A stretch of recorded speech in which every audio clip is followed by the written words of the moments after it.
Welcome back to another episode of Sarah Proves That She Knows How to Read. For those unable to steal your friend's HBO password, Succession is Veep meets Game of Thrones meets Billions. The show is nominally about which of these siblings is going to take over this mega media corporation, but just like any good show, we ended up caring a lot more about the interpersonal connections than the original premise. The Game of Thrones analogy works pretty well. You definitely want to know who is going to be the next king, but it's more about how we get there.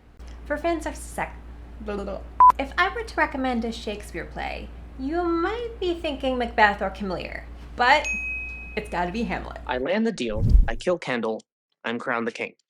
Just like in Hamlet. If that happens in Hamlet, I don't care. First, I love Hamlet. I love every adaptation of Hamlet. Hamlet himself is my emo homeboy. If you are here for Kendall Roy's mental breakdown, I would recommend revisiting Hamlet's titular iconic sad boy. Tom and Greg are totally Rosencrantz and Guildenstern, by the way. If you know, you know. Very well. I accept your blackmail. I would also recommend Malibu Rising by Taylor Jenkins Reid. It features a rich family of adult siblings who have secrets and conflicts. The famous father is toxic and distant, all of which sounds a lot like Succession. I inhaled this book. I could not get enough of it. I would characterize it as a predominantly character-driven novel, but it had a little sprinkling of drama throughout to keep you going. I would be remiss if I also didn't include A Song of Ice and Fire, better known as Game of Thrones. This series is about feuding families, plain and simple. Combine the torrid love affairs, secret alliances, sudden deaths, and you'd have something that looked like it was ripped from a Succession script outline. I remember enjoying the Game of Thrones books quite a lot, but I have subsequently read additional high fantasy that I found more accessible. But Game of Thrones is too iconic not to bring up. Speaking of HBO, let's move on to Barry.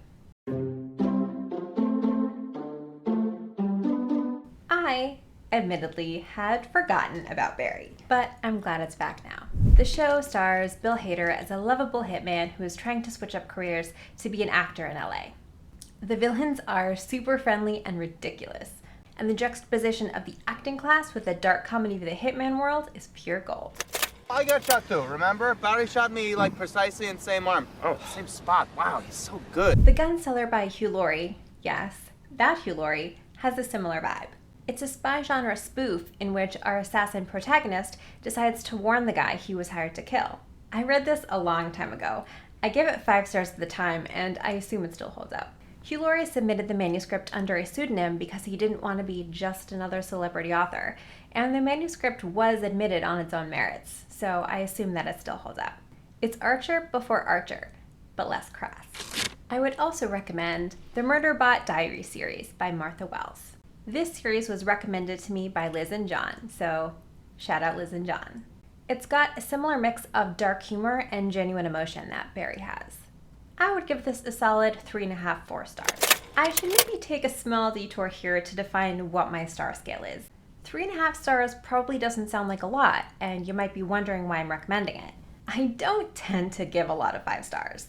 A 5-star for me is a book that I could not put down, but it's not just that. 5-star books stay with me for a long time, and after finishing, I can't stop thinking about it. To fall into this category, the writing style has to speak to me and make my heart feel alive. The Mountain Story by Lori Lances, 5 stars. A 4-star book is a really enjoyable read. It just didn't have that little extra to make it into the 5-star category. Maybe there were a few small things that could have been improved, or maybe there was nothing wrong with it. It just didn't hit that emotional note, that extra special place. 3 stars for me is still a positive rating.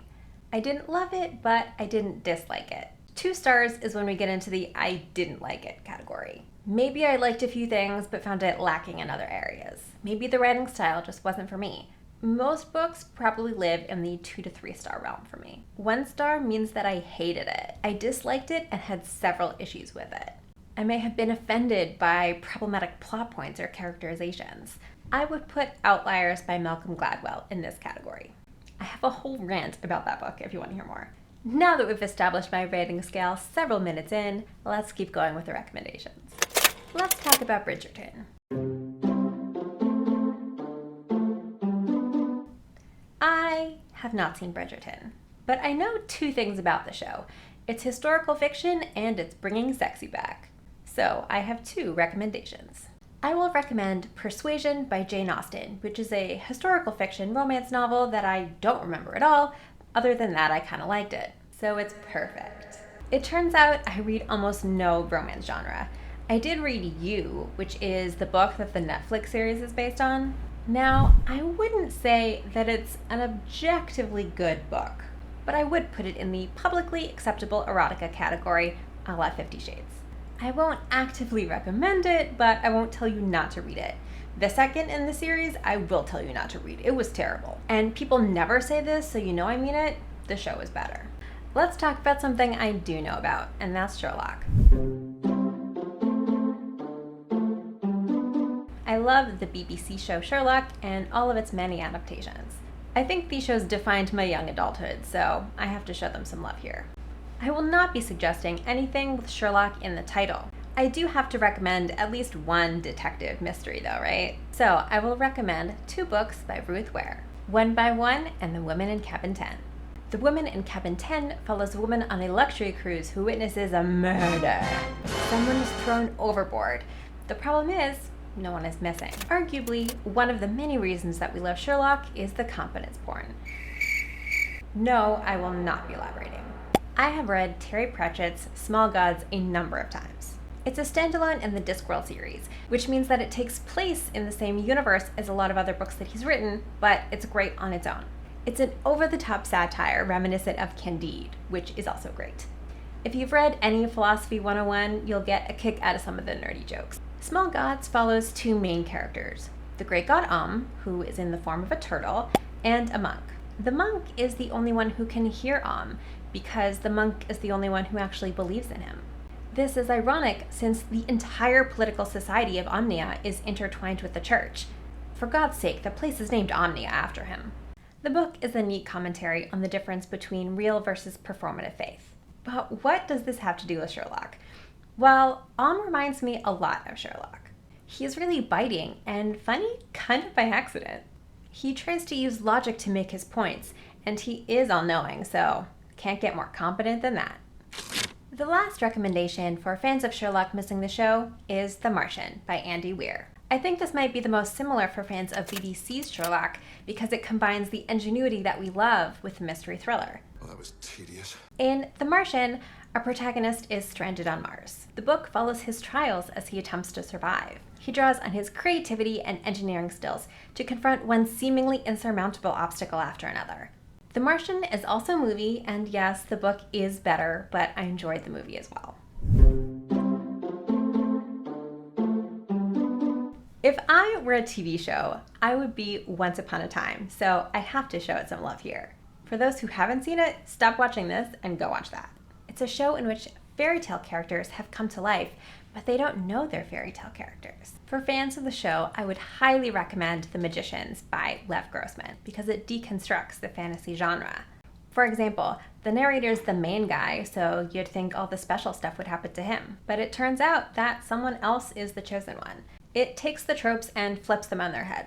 The homage to Narnia will also be exciting for any fantasy lovers out there. Both The Magicians and Once are urban fantasy, meaning they more or less take place in present-day world. The Magicians is often described as Harry Potter for adults, and it kind of is. It's also a lot darker though. One of the other things that I really like about it is that magic is reserved for the people who work really hard. It doesn't just come to you by virtue of your birth. It literally involves calculus and a lot of work and really hard study. I also like that there are no wands, and magic is done with really complex hand movements. One of the neat world-building things is that those who are not classically trained have an inelegant way of moving their hands. I would give The Magicians a rare but well-earned 5 stars. I will also recommend The Strange Case of Dr. Jekyll and Mr. Hyde by Robert Louis Stevenson, better known in my household as Robbie Louie Stevie. The character of Dr. Jekyll and Mr. Hyde shows up in the later seasons of Once. The book is a classic, and so many pop culture references are now based on it. The Hulk is kind of a modern retelling, and the character was even in a Scooby-Doo episode. So what I'm saying is, it's kind of a big deal. Last but certainly not least, let's talk about Stranger Things. Stranger Things is a very popular Netflix show in the horror, sci-fi, drama category. It's set in the 1980s and follows a group of kids who discover a portal to an alternate universe known as the Upside Down.